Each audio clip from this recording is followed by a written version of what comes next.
أعوذ بالله من الشيطان الرجيم. بسم الله الرحمن الرحيم. الحمد لله رب العالمين، والصلاة والسلام على أشرف الأنبياء والمرسلين سيدنا ونبينا بالقاسم محمد وعلى آله الطيبين الطاهرين. السلام عليكم ورحمة الله تعالى وبركاته. Tulifika katika kipande hiki cha dua ambacho kwamba kinasema Bismillahirrahmanirrahim. Allahumma ghafir li adh-dhunuba allati tahbisu ad-du'a. Ewe Mola, nisamehe madhambi ambazo kwamba zinakuwa ni zenye kuzuia dua. Yani zinakuwa zenye kuzuia dua kujibiwa. Yani katika ibara zetu za urahisi ni kwamba dua sisi tofahamu huwa inapanda. Katika ibara zetu huwa inapanda. Sasa kuna wakati inapopanda kuna kitu ambacho kwamba kuna kizuizi. Pindi ambapo kwamba dua inapanda huwa kuna kizuizi. Kwa hivyo vile vizuizi ndizo ambazo kwamba zinazuia dua yako kufanya nini? Kupanda. Hasa ndo anasema katika dua, Mola wangu nighufirie, nisamehe yale madhambi, nisamehe na nitolee yale madhambi, nifutie yale madhambi ambazo kwamba zinakuwa ni zenye kuzuia dua kupanda. Hakuna kitu kibaya ndugu yangu Muislamu, unaomba dua na dua yako haifiki pahali. Utaomba dua ufanye nini, rudi juu, uende chini, ufanye nini, lakini dua yako haiendi pahali. Kumbe kuna vizuizi ambazo kwamba wewe mwenyewe. Narudia tena, kumbe kuna vizuizi ambazo kwamba wewe mwenyewe ndiye ambaye umejenga na umesababisha vile vizuizi. Hakuna mtu mwingine. Hakuna mtu mwingine. Kaida ni ile ile, yani formula ni ile ile kwamba wewe wakati ambao kwamba unapoona dua yako haijibiwi, ni lazima ujirudie na uangalie kwa nini dua yangu haijibiwi. Sasa leo tutataja katika kikao hiki, tutaweza kutaja vitu ambavyo kwamba vinazuia dua. Zinafanya dua yako hata ikipanda haifiki pale, bali zinagonga mwamba na zinarudi. Katika tabira zetu za Kiswahili ya kawaida. Hasa kitu cha kwanza ambacho kwamba tutakuwa wenye kuongea katika kikao hiki ni kuwa na su'un niyya mutlaqan. Tutaeleza ni kuwa na su'un niyya, yani ni kuwa na nia chafu, na inshallah tutaeleza pasina haraka na mpaka itaeleweka. Su'un niyya ni nia chafu, yani nia mbaya. Su'un niyya, nia ambayo kwamba ni mbaya, na nia huwa siku zote imo ndani yako wewe mwenyewe. Wakati ambao kwamba unaketi lakini unasikia roho yako ni kama inaungua, roho yako ni chafu, wewe mwenyewe unajijua, balil insanu ala nafsihi basira. Kuna wakati ambao kwamba utaketi, utakuwa unasikia roho yako inaungua kwa mtu fulani, itakuwa inasikia roho yako ni safi kwa mtu fulani, itakuwa inasikia roho yako wakati mwingine hata dua fulani hutaki, utakuwa unasikia, yani kila hatua ambayo kwamba imo maishani mwako, roho yako lazima ipite katika zile hatua.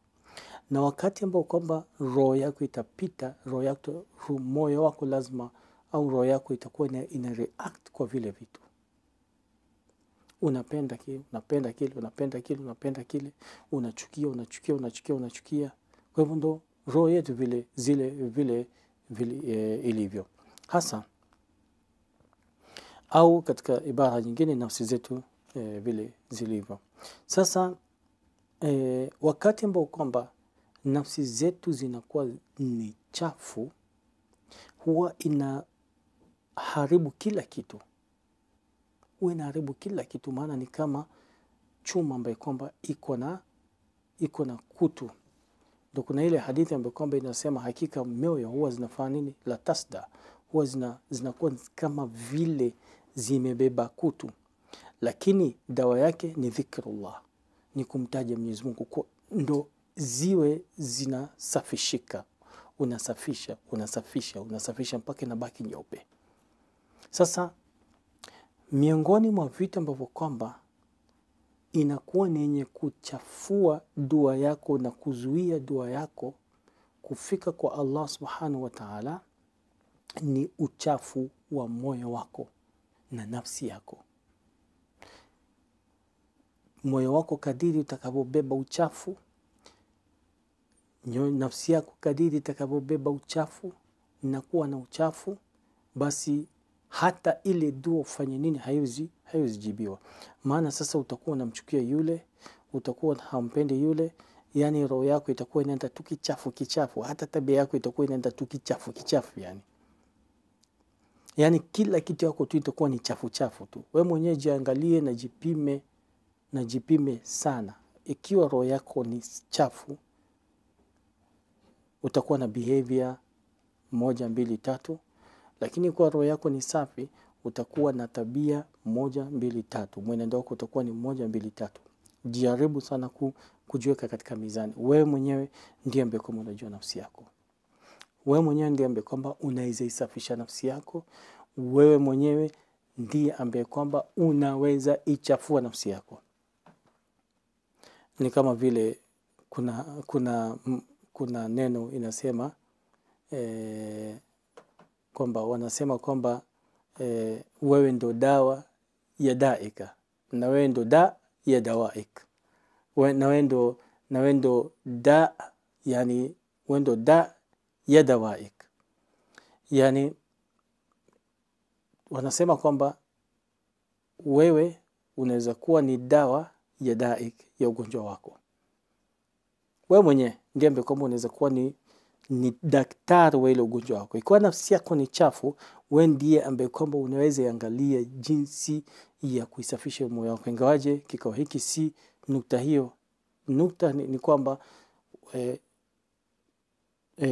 kadiri nafsi inakuwa ni chafu, basi hata nia inakuwa ni chafu.